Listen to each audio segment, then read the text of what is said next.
The Persian Tiles Crochet Blanket. There's a video outlining how it was made. First, I ordered a kit with all the colorways and the patterns, and there were 4 different colors that you could make, and these are the colors that were possible or a choice. I did eventually pick this one. I felt like it had the most color variations.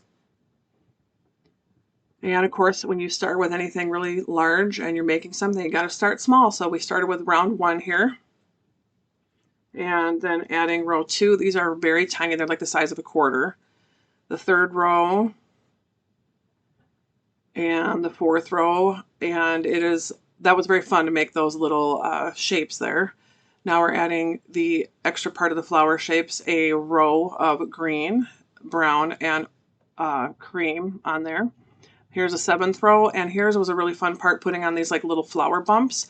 Remember, every single one of those flower bumps has 2 strings that have to be hand sewed in, and there were 16 of these pieces, so that's a lot of hand sewing. Here they are all done up to that point. Now we're going to put a solid line all the way around it. Here they are together. I just think the colors and the variety of colors is so beautiful, and that was with another row on it. And here they are looking cute, like a little star, maybe a flower. Here are the things up close. I called them pancakes. I just thought they kind of looked like pancakes when I was making them. Remember that every single one of those color changes is 2 strings of tails that have to be hand sewn in. So much hand sewing. So it's a little sped up right here, but this is me and my camper putting in a section between 2 of the pointed star points to make it look like an octagon when it's done. There's 16 of these, and when you're all done, there's 8 flat points all the way around. As you can see, I'm not looking at a pattern. I had done so many of these to one point I had it completely memorized. It starts with some single crochets, some increases, then half double crochets, then double crochets, then treble crochets. That's a really tall stitch. And then when you get to the very middle where it's really long and tall in the treble crochet, then you start going down from treble crochet to double crochet to half double crochet to increases to single crochet. And as you'll see when this is all done here, you'll see that it makes a complete line all the way straight across and gets rid of the kind of that like flower edging and makes it look more straight.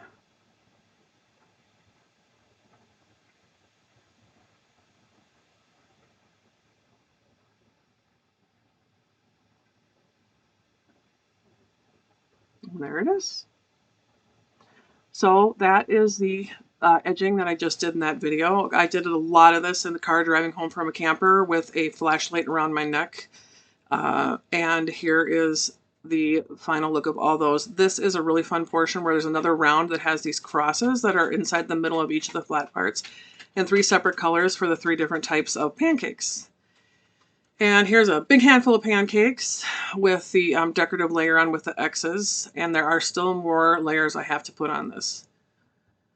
As you can see, this thing is starting to fill up my folding table. It's actually draping off. Now we have a dark red that goes all the way around, or maybe a dark brown that's going all the way around the 3 different types of pancakes. And this is done. Now we're moving on to what I called sliders. They're going to look like little squares. There were 2 different types. These are very tiny at this point. These are what you call granny squares. And there's 2 different types of colors here that look very similar. There were 9 total of these. And now it's time to do what's called blocking. So you have to dip your separate pieces in water for a minute or 2, get completely soaked and saturated. And then you lay them out on these foam material that has like little graph shapes on it, so you can make perfect lines, and you measure based on the pattern how long and wide you need to pull out each point or square edge. And as you can see here, the pancake is dripping into my Le Creuset brownie pan. This is going to dry. It takes 3 or 4 days for these things to dry. And there is my first batch ready to go in the basement, and laid it on the guest bed to dry. It took hours to pin these. You have to be very precise. And as you can see, these are the sliders. They don't look very smooth on edges, but they will be later. Now we're starting the triangles. These are where the word Persian tiles comes from. It's definitely has triangles in it. And so those sliders that I made earlier are getting their turn to be dunked in water and pinned. These pins that are on there are called T-pins. They're made out of stainless steel. It would rust otherwise, and you're going to be very sad and depressed if you do not use stainless steel pins. So here we go. So this is a empty one. I have taken all the pins and the fences off. Ooh, and I actually poked my finger when I made this video. So there's the pancakes, and they're not all of them pinned yet, but as much as I could fit on my foam backing. And I laid them in a La Crochet box to keep them nice and safe and clean. And look at how perfectly lined up they are with each other. There's nothing that's not straight. It's all neat and orderly and matches perfectly. This is an absolute must if you're going to make a blanket or anything with pieces like that. You've got to start with very uniform pieces, or your blanket is going to look crazy when it's done. So back to the triangles, and waiting for things to dry. We have 5 layers here. Here's a 6. This also has a repeating pattern of the X's on the edges, and then a final dark red. Here is a peso, I believe, with starting with the 4 tiny little triangles that are in the very corner of the blanket. So this is it's really hard to work in tiny spaces. As you keep getting bigger and bigger, it actually gets easier, but there are 4 layers there. And here are these guys. They're dry, and they are ready to come out and be crocheted together eventually when everything is all done. These are the T-pins I was talking about. They're made out of stainless steel. I actually didn't have enough when I started the project and had to order more.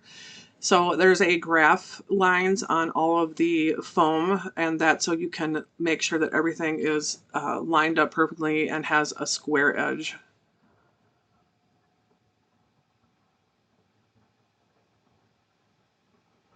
Okay, don't poke myself on these. I poked myself really bad on those fences or whatever they're called. Those are very sharp, but they're so handy. You just make a straight line and just stab it right in, and you're like done in 1 second. I wish I had a whole bunch of those. So we're stacking them up. They're going to go back in that box with the other ones that are dried and done and ready to go. I just love how they stack so nicely. There's a lot of... by blocking, you can really fix a lot of things that got a little wiggled up while you're making it. And this makes everything so uniform that when you're sewing, you have a really good outcome in the end. Can't forget about the sliders. So these are what I affectionately called sliders. So we have pancakes and sliders. They look like little tiny hamburger patties from White Castle. And the triangles I called Subway cheese because it looks like those multiple color different kind of cheese that you can order for your Subway sandwich. So I had pancakes, sliders, and cheese. And there we go. Now we're back to finishing those 4 corners that are going to go into the very corners of the blanket. They're very tiny, and here they are getting wet and soaked, and they're going to get blocked as well. And here is the last of the blocking, and they're all on here ready to go, ready to dry. There was a lot of planning that had to take place because there's a drying portion really ate up a lot of time that you couldn't work on some things. So while something was drying, maybe I'd work on triangles, or while the sliders were drying, I'd work on triangles.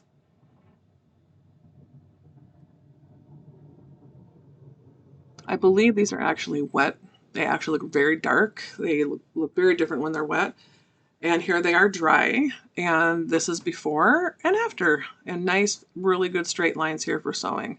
All pinned up and all done, ready to go back in the box. Here's another before, after, before, and the cutest after. 2 different colors there.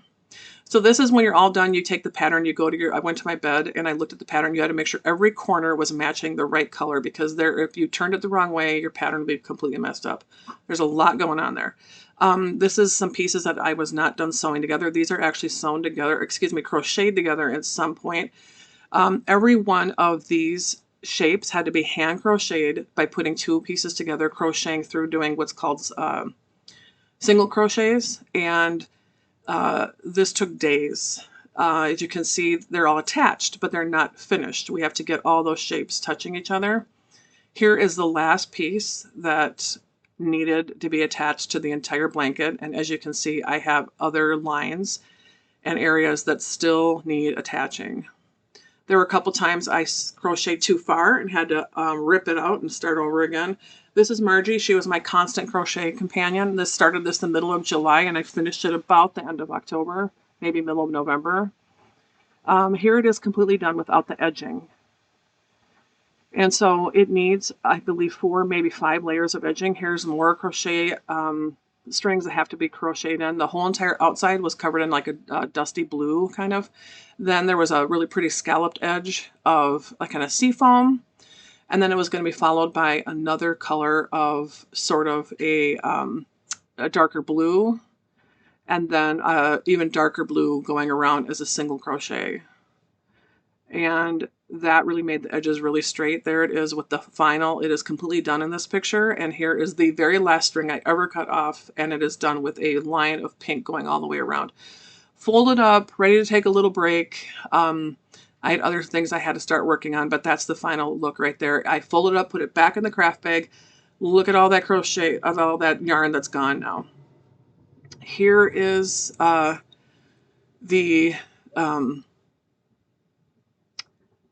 it's going to go for a little washy-washy with some Moonlight that I ordered on Amazon. And I was very scared because I was totally afraid that there was going to be some unraveling, that the colors would change. I put so much work and time into this, hundreds of hours. I'm really not exaggerating.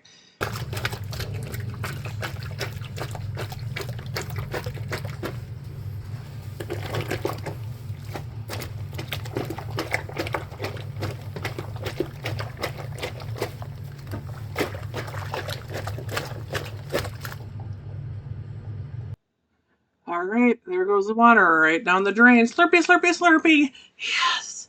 The color looks good. I didn't really see any color. Washing it really puts everything kind of back into place. These are so worked that it's really good to give it a wash and kind of fluff up all the fibers again.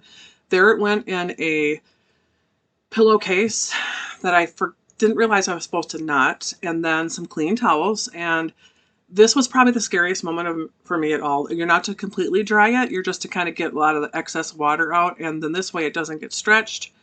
The towels will grab all the water. There it is. Look at there she is. And this was scary. So I only put this blanket in on delicate for about 15-20 minutes just to get an incredible amount of moisture out. There it is, laying on the floor, drying completely square, completely done. Took days and days and days with a fan. Here it is in what was supposed to be a rose gold box that I bought from Amazon, and it came as gold. There was no such thing. They called the rose gold gold. And there it is, all beautifully packed in a beautiful ribbon, ready to go to your house. Now, I did find some interesting things on the internet. Here, somebody posted this. They said, you can make this cozy, beautiful blanket. And somebody posted, oh, geez, all those loose ends to weave in. Somebody says, hey, can you make this for me? All those loose ends to weave in. Here's another one. The only hard part is all those loose ends to weave in. A tremendous amount of work. I really enjoyed making this for you. I love you very much, Mom. It was really wonderful to spend all that time thinking about you while I was making it. I love you. I'm so glad you're my mom, and I hope you had a wonderful Merry Christmas.